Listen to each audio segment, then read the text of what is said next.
Welcome everyone to 284 News. My name is Javon Wilson. I'm Kamal Haynes. And I'm Ron Grant. And we are so thrilled and happy to be coming to you live out of the beautiful British Virgin Islands. The content continues via our website, 284media.com. In today's news, ferry trips between the United States Virgin Islands and the British Virgin Islands to increase to 2 daily from October 15th due to increase in bookings. The HLSCC Community College to offer agriculture training to boost a farming community.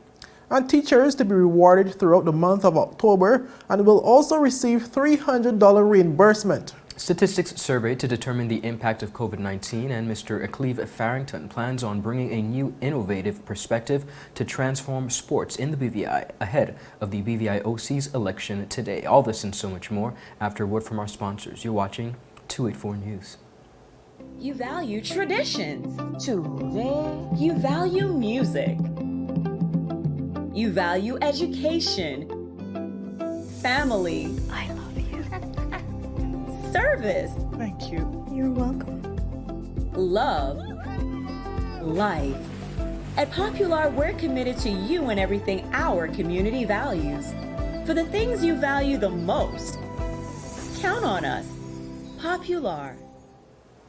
Well, welcome back, everyone. It's Thursday, October 7th, 2021. I'm Kamal Haynes. And I'm Ron Grant. A terrific Thursday to each and every one of you. We're coming to you live and direct from the beautiful British Virgin Islands. Happy Thursday, and thank you so much for tuning in. As of recently, there are 39 COVID-19 cases reported in the VI, 2 cases on Jos Van Dyke with 28 on Virgin Gorda.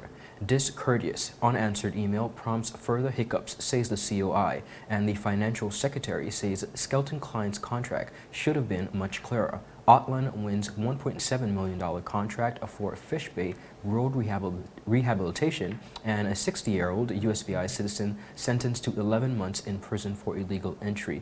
In addition to that, we see where the Honorable Minister for Education seems a bit confused on the stipend. He's now saying that teachers can use the stipend they are to receive for whatever they like, but we're going to get into that later on in our newscast. And viewers, we start with news for those persons who are traveling to the territory. This is some good news for them. Starting from October 15th, there will be an increase in international ferry trips from the United States Virgin Islands to the British Virgin Islands with 2 daily round trips. Well, this is according to a BVI Ports Authority, which made a statement on Tuesday, October 5th via a media release, where the BVI PA said, and I quote, "Well, per request from our international ferry operators, the international ferry passenger schedule between the British Virgin Islands and the US Virgin Islands has been adjusted for the period starting 15th October until 31st October 2021 due to increased bookings," end quote. Well, according to the release, the maximum capacity for each trip will remain at 65 passengers, and persons utilizing the ferry services must also reserve a ticket through the respective ferry operator's booking portal. Well, the new international ferry passenger schedule is as follows. All ferries will depart Roetown, Tortola for Charlotte Amalie St. Thomas at 9 a.m. and 11:30 a.m. And all ferries depart Charlotte Amalie St. Thomas for Roetown, Tortola at 2:30 p.m. and 4:30 p.m. Ron, this is some very good news for those persons that were complaining that there is only one trip to and from the USVI on a daily basis. I agree. I think that will, of course, assist us in our maneuvering through the BVI and USVI. Through the directive of the Agriculture Advisory Committee, they will soon offer quality education training within the agriculture industry this fall. That is the HLSCC to offer agricultural training to boost farming in the community. Chairman of the Agriculture Advisory Committee, Mr. William Georges, has said that the committee has been working feverishly in the discharge of the mandate by the government of the Virgin Islands. Georges said, and I quote, "The committee welcomes the opportunity to serve the government, HLSCC Community College, and the wider community, especially the farming community, by advising and assisting the college in offering a program of initial training in agriculture for interested persons." He further added, and I quote, "The program being developed will not only widen the scope of the college's offerings to students, but will also increase training availability to agriculture producers." The proposed training, which will be conducted on the college's campus in Paraquita Bay, will consist of classroom instructions and field demonstrations, including hands-on training. Now, the training will provide participants with the theoretical background in modern agriculture practices, as well as practical training in the farm environment, taking into account the responsibility for preserving the environment. Participants will be required to successfully complete a minimum of 3 courses, consisting of 2 in crops and animal production, as well as 1 in farming business to complete the training. Participants may enroll in at least 1 course at a time, choosing the time and sequence of the courses at their convenience. Participants will be assessed in each course and will be certified on successful completion of the program requirements. Now, certified persons may enroll for up to 3 additional courses offered to obtain further training. Certified persons will also be designated by the Department of Agriculture as certified farmers and may receive the benefits and privileges from the department as may be determined from time to time. Vice President of Academic Affairs at the HLSCC Stout Community College, Dr. Arlene Smith-Thompson, expressed that as the program is developed, depending on particular response and interest, additional courses at a higher level with greater academic rigor may be included. In this case, she added, certified participants will have the opportunity to advance their training. The program, which is expected to roll out in November of this year, will explore financial assistance opportunities that can be available to students. The Agriculture Advisory Committee was established to advise the college on providing guidance regarding the delivery of any offerings of training, research, and/or certification within agriculture. The committee also is responsible for reviewing past programming and future proposals related to agriculture and make recommendations regarding the college's offerings within agriculture and in line with the territory's needs and expectations.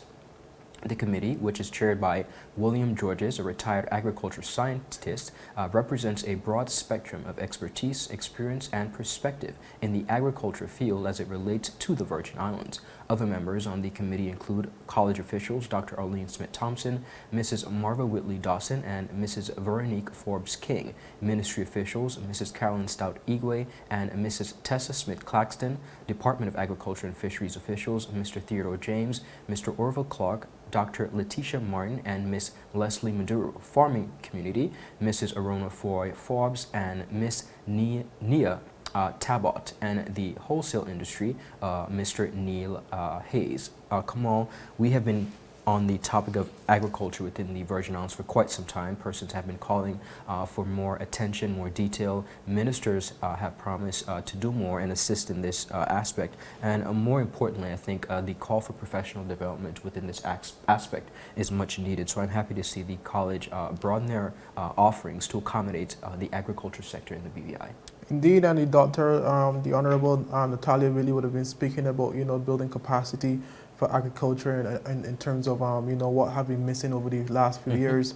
And I'm sure the young farmers and young persons will be welcoming such a program, because what it does, it also helps to fill some of the gaps that would be missing in terms of some of those persons who may not be aware, that agriculture may be so much more than just planting certain things, you know what I mean? Yes, indeed. So hopefully that helps to fill a void and help to motivate a lot of young persons to get into agriculture and farming in the territory. And of course, remembering, of course, that very long Fishers and Farmers list, stimulus list, I'm sure that the courses will be filled with students. Indeed. Well, viewers, up next, so teachers to be rewarded throughout the month of October and will receive about $300 in reimbursement and statistics survey to determine impact of COVID-19. We get to these and more stories after a word from our sponsors.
Well, welcome back, viewers. Well, teachers across the territory will be treated to various discounts throughout the month of October from numerous businesses. An initiative which stems from World Teachers Day. Well, the initiative is spearheaded by the Ministry of Health as a means to recognize the hard work of teachers within the British Virgin Islands. While speaking during a recent address, Minister of Education Dr. Natalia Wheatley explained how the initiative will work with the respective businesses in the territory.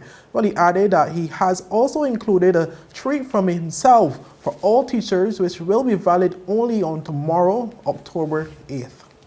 We understand it is important, not just to say we appreciate you, but to show you.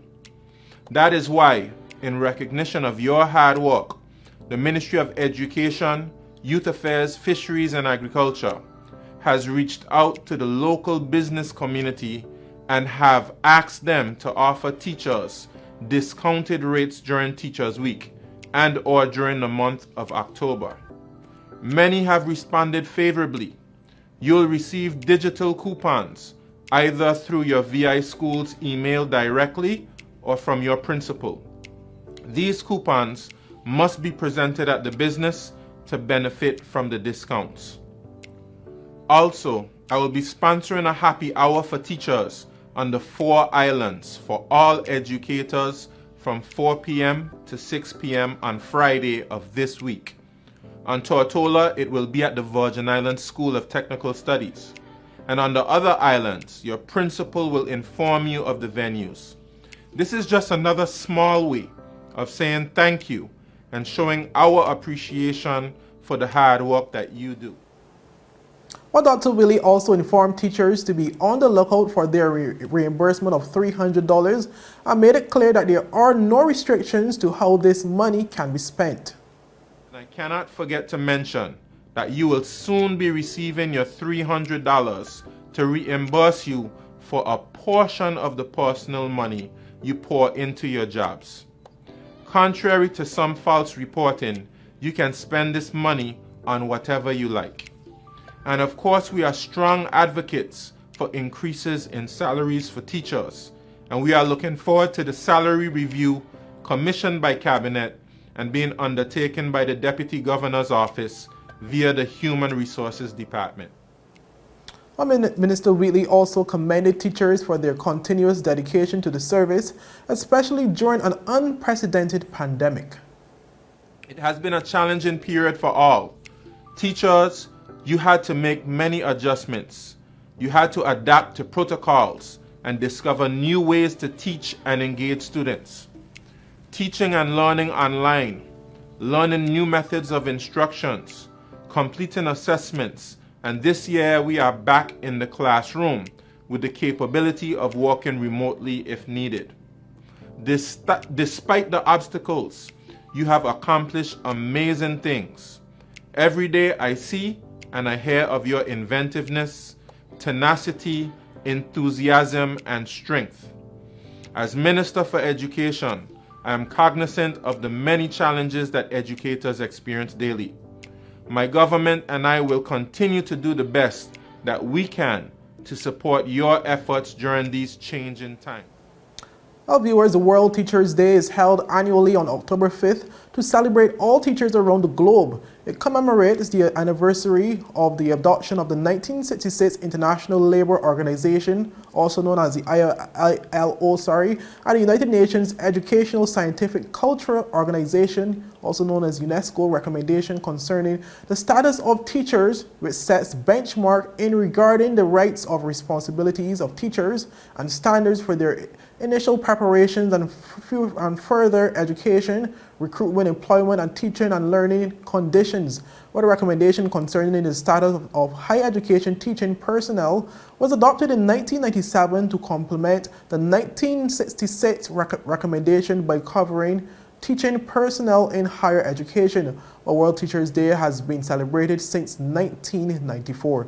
Ron, this is, I guess, a good initiative for teachers across the territory, considering all the drama they would have been going through over the last couple of weeks. I think a lot of persons would have criticized, some of the, in terms of especially the $300 stipend, but for some of those teachers, $300 goes a long way especially after you would have been using a lot of your own Correct. resources to help with these students and stuff. So it's good to view it from a positive light. You know, I'm sure a lot of teachers would appreciate it. I do. There are a number of things I have to say, Kamal, on the issue. First of all, as we come out of World Teachers Day, we're still in World Teachers Week. I don't know if many persons know that it was the BVI's very own Dr. Quinty Lettsome who, while away on an international conference, made the suggestion that teachers should be celebrated, and that is where the initiation of World Teachers Day actually came from. Our very own, the suggestion was made by our very own Dr. Quinty Lettsome. Now, in addition to the stipend, I do thank the Honorable Minister for the effort, and I do applaud him for clarifying that the teachers are free to use it for whatever way they like. Like you mentioned, a lot goes into preparation and the purchasing of materials. So it is a start as it pertains to showing them some appreciation. Quite a bit going on this week in regards to celebrating them. I think the businesses that have come on board to lend to the coupon initiative should be also commended. There are a number of businesses that came on board and really supported. When you see the coupon list, it's quite a variety, and teachers have the opportunity to go to different businesses and receive a discount, which I think is absolutely remarkable, and I think measures like this should be continuous. It is World Teachers Week, so we understand. And of course, tomorrow they get to celebrate on the Honorable Minister, happy hour. On one end, the Honorable Minister is taking care of happy hour, and then the Ministry of Health is encouraging persons to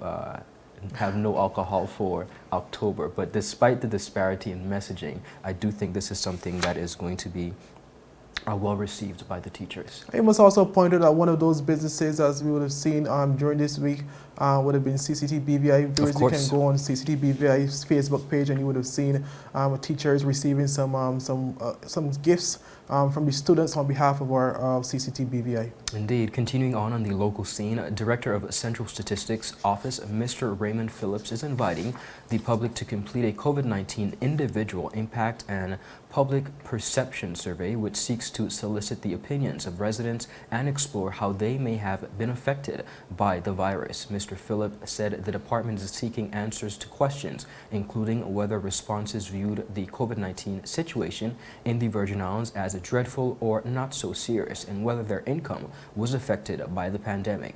Answering a series of questions such as these, Mr. Phillips said, will allow the government of the Virgin Islands to really understand how the pandemic has uniquely affected individuals relative to the rest of the population, and subsequently generate useful data to guide policy-making decisions. The director added by saying, and I quote, "Data should be available to understand the impacts of COVID-19 and how such are viewed by the population. Information produced from this survey will play an important role in the efforts to effectively manage this socially and economically deliberating health crisis." Mr. Phillips said the survey is strictly anonymous and does not require names. Completion time, he said, is less than 5 minutes, which is great, and that persons can visit it directly at bit.ly/CSOB@bvisurvey.com. The Central Statistics Office is committed, they say, to informing and facilitating the socio-economic development process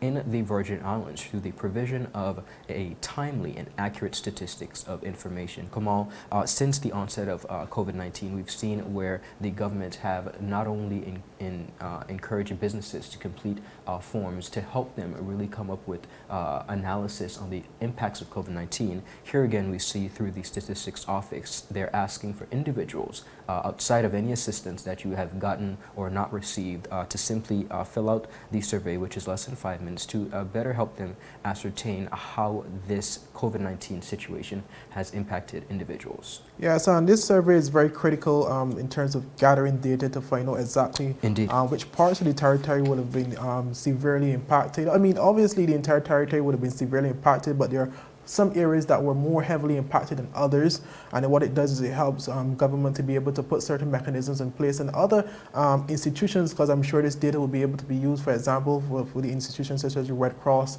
and those institutions that give back to people will be able to know that, how many funding they may need. They will be able to reorganize, their plans and go accordingly. Well, viewers, up next, will Cleave Farrington plans on bringing a new innovative perspective to transform sport in the BVI ahead of the BVIOC's election, which is today. An Office of Supervisor of Elections builds capacity. Well, we get to these stories when 284 News return. The wait is over. CCT Fire is here. Experience ultra-fast downloads, seamless streaming, and even more reliable connectivity on an all-new fire-blazing super-fast CCT Fiber network. CCT Fire, bring it home and upgrade today. Is business slow, cash flow down, hosting an upcoming event? We can help. Advertise with 284 Media and take your business or event to the next level by enhancing your present marketing and messaging strategies.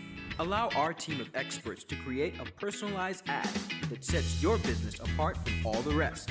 This could be your business or event. So, what are you waiting for? Contact our marketing team at 284media@cctbvi.com. Advertising with us works. Well, thank you for sticking with us, viewers.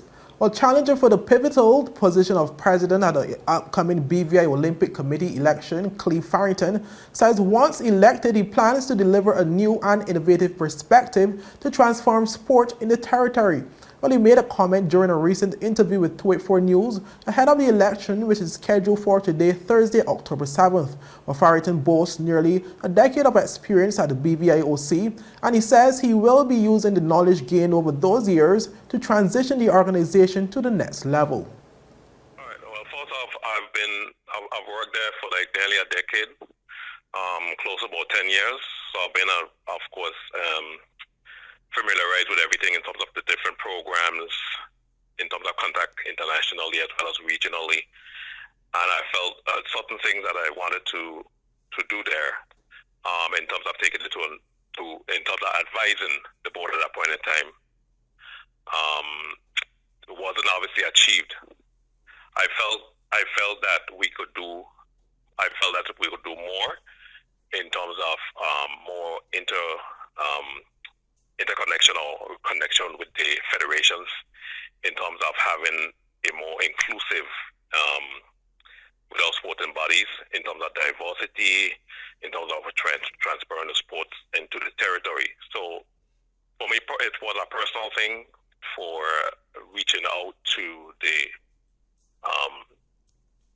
member federations for certain things that was not obviously seen or fulfilled, that I felt that I should take up the mantle, and with a team of persons, as my first vice president noted there as what Philip, Ralston Grandfather Henry as second vice president, Dean Greenaway as secretary general, treasurer Eustace Boss Freeman, of course, and we have our sister island.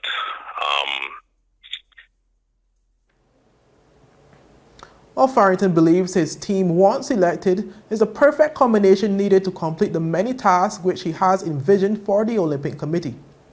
For us mainly, we're going to have a lot of, more direct contact with the federations. I'm going to have each of my executive members assigned to each of the sporting bodies, which we have presently 15. Okay, so we're going to have more inclusivity with those federations. We're going to have subcommittees that involves the sporting bodies, so nobody will left not knowing exactly what the Olympic Committee is about. So it's a lot of public campaign will go into us reaching out to the public, to the corporate sponsorship as well, because apart from the funding that we get from the international body, we want to definitely get the committee involved as well. Well, Farrington also expressed that he has confidence that he could prevent incumbent Ephraim Penn from gaining a fourth consecutive term as a president of the committee. No, I'm very confident. I'm very confident of myself as president. I'm very confident of my team to obviously declare winners at the upcoming election. Like I said, we have, or at least in mind, we have our sports body in mind. We have our administrators and coaches in mind in terms of taking it to the next step, the next level. All viewers, Farrington holds dual bachelor's degrees in business administration and economics and finance.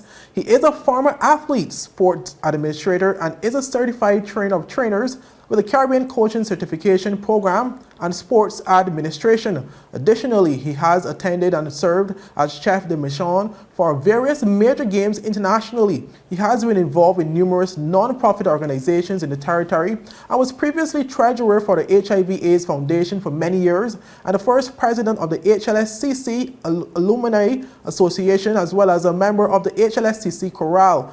Farrington also served on the executive of the Virgin Islands Volleyball Association for 8 years, and he is currently the public relations officer within the BVI Athletics Association. And viewers, just to give you some of those names that are running for the other positions, these positions include Sabina Mason and Ellsworth Phillip, who are contesting for the first vice president. Incumbent Roy Barry and Ralston Henry for the second vice president. And for treasurer, there is there is incumbent Mark Chapman up against Eustace Freeman. Incumbent Lloyd Black will be taking on Dean the Sportsman Greenaway for Secretary General. And competing for member at large will be Gloria Foy and Brea Smith. And viewers, those results should be in around about 7 p.m. this evening, just about 30 minutes after this newscast. Quite a number of persons vying for various positions within the organization. I do wish them all the best. I do think, Kamal, when we look at this, the vigor and excitement that comes with many of these candidates, it does really put into perspective, I think, the future of sports in the territory, that it is in good hands, that it will be in good hands, and I think with the level of support that such organizations have brought, we can definitely look forward to amazing things as it pertains to the sporting arena.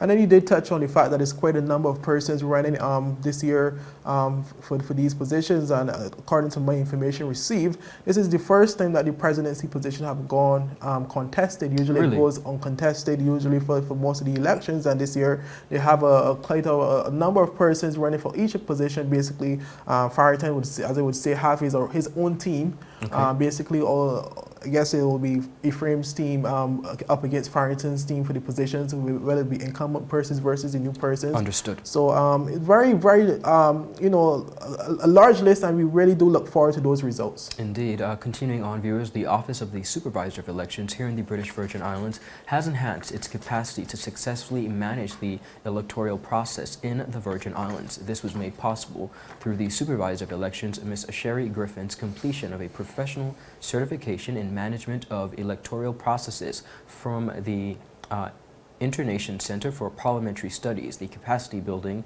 initiative allowed Ms. Griffin to analyze the established international standards relating to the duties of electoral bodies to allow for electoral integrity through an efficient electoral process that is, of course, supported by sound knowledge and logistical consideration. The virtual course was a part of the Governor's Group's commitment to develop highly skilled and adaptable leaders and officers within the public service through a memorandum of understanding between the government of the United Kingdom and Great Britain and Northern Ireland, acting through the Foreign Commonwealth and Development Office, along with the Deputy Governor's Office here in the BVI.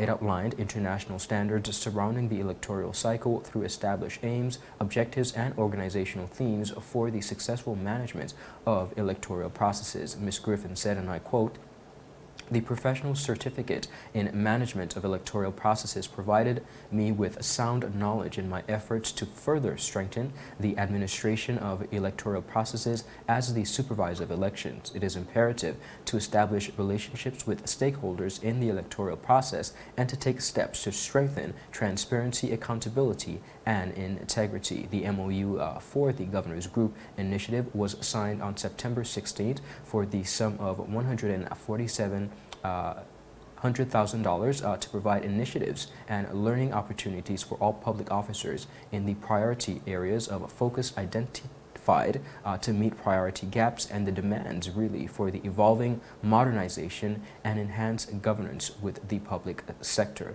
Kamal, while election is not scheduled for until 2023, I do appreciate the fact that we're continuing to do professional development in this particular area. It serves as a extremely, if not the most extreme and pivotal role when it comes to our electoral process, and we wish Ms. Griffin all the best along with her department at the Supervisor of Elections office. Indeed. Well, viewers, so that's it for today's news roundup. Be sure to follow us for daily news updates at 284media.com and like us on Facebook at 284media and 284BVI on Instagram and Twitter. I'm Kamal Haynes. And I'm Ron Grant. Do have a beautiful rest of the day. Have a happy Thursday. We'll see you tomorrow. Bye-bye.